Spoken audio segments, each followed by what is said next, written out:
પૂર્ણ પુરુષોત્તમ ભગવાન શ્રી કૃષ્ણના ચરણોમાં વંદન. આજના કાર્યક્રમમાં ઉપસ્થિત મારા વાઇસ પ્રિન્સિપલ શ્રી હિતેશભાઈ, રાધાબેન, નેહાબેન, તમામ અધ્યાપક મિત્રો અને વહાલા દીકરા દીકરીઓ, આજે ગરડા કોલેજ રોજ કંઈક ને કંઈક નવું ઇનોવેટિવ આઈડિયાઝ લઈને આવે છે.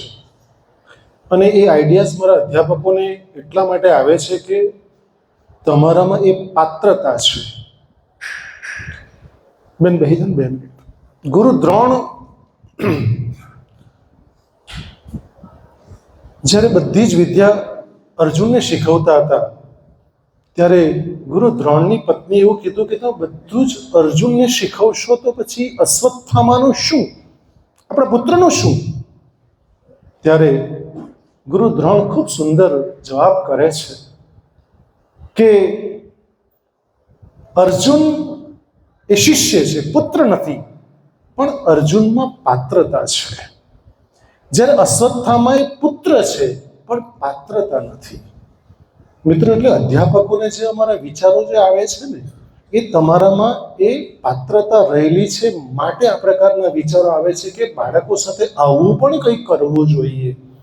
જે પરમ દિવસે રાધાબેન ઉપસ્થિત હતા, મને બહુ આનંદ થયો. મારા ઘણા બધા રેગ્યુલર અધ્યાપક મિત્રો ઉપસ્થિત હતા, એડહોક તો હતા જ.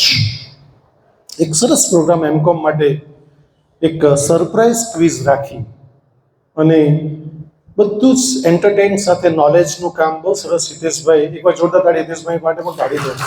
એમની ટીમે તે દિવસે સરસ સરસ કામ કર્યું. એવું જ આજે પણ તમારો અંગ્રેજી વિભાગ કરી રહ્યો છે, તે માટે અંગ્રેજી ડિપાર્ટમેન્ટ માટે એકવાર જોરદાર તાળી થઈ જાય પાછી.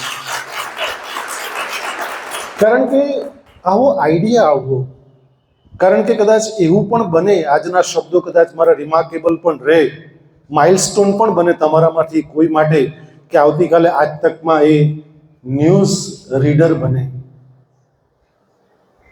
યસ,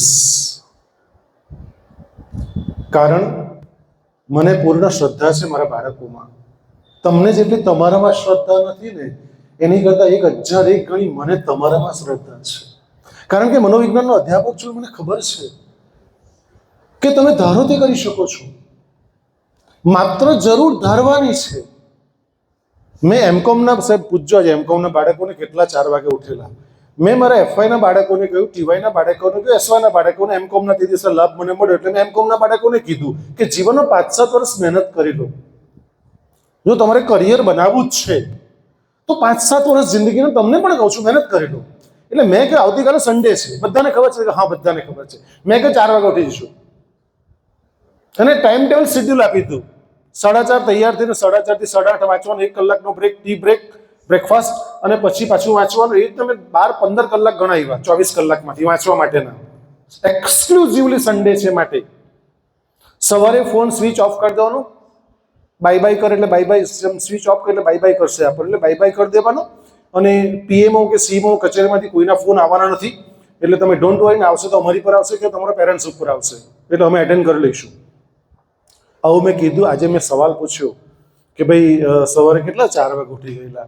એમાં ટીવાયમાં એક દીકરીએ હાથ ઊંચો કર્યો, કાજલે હાથ ઊંચો કર્યો. મને એટલો બધો આનંદ થયો.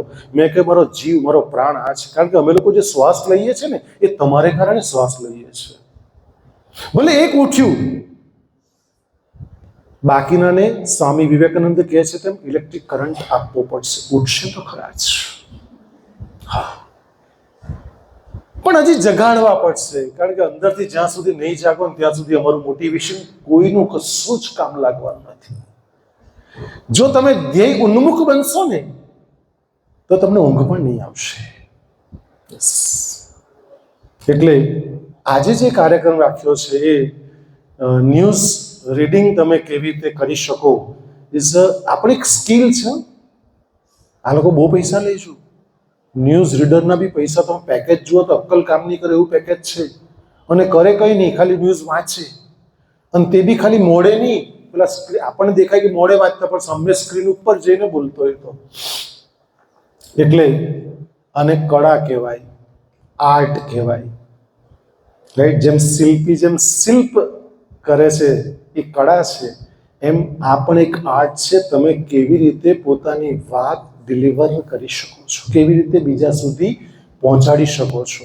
અને એક વસ્તુ નક્કી છે કે બીજાના હૃદય સુધી પહોંચવું હોય ને, હાર્ટ સુધી પહોંચવું હોય ને, હાર્ટમાં તમે ટી કાઢી નાખો ને તો શું રહે?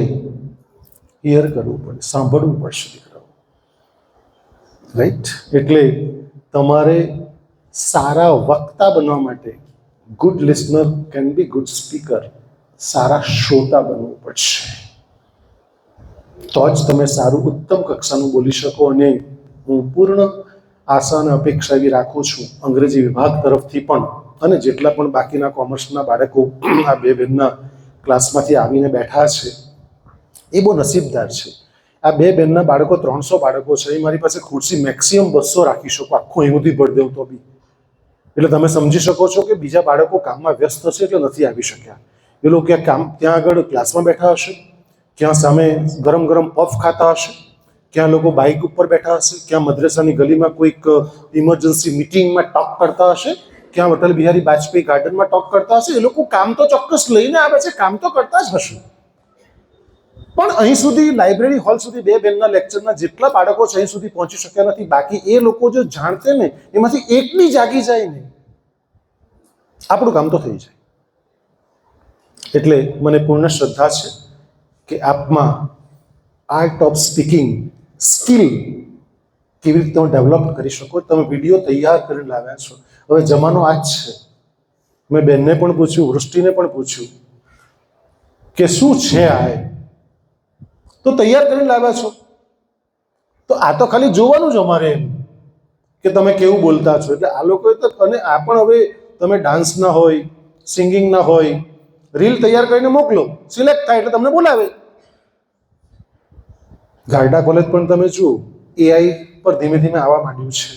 ભલે સ્લો છે પણ બહુ ચોક્કસ રસ્તા ઉપર ચાલી રહેલા છે. એ વાતનો મને આનંદ છે. તો આજના કાર્યક્રમની હું શુભેચ્છા પાઠવું છું. અને વિનર 1, 2, 3 એ કંઈ બહુ માયને રાખતું નથી, પણ તમે સારામાં સારા સ્પીકિંગ કરી શકો, બોલી શકો, સારું ડિલિવર કરી શકો, લોકોના હૃદય સુધી પહોંચી શકો એવી અભ્યર્થના સાથે ધન્યવાદ. જય હિન્દ, જય ભારત.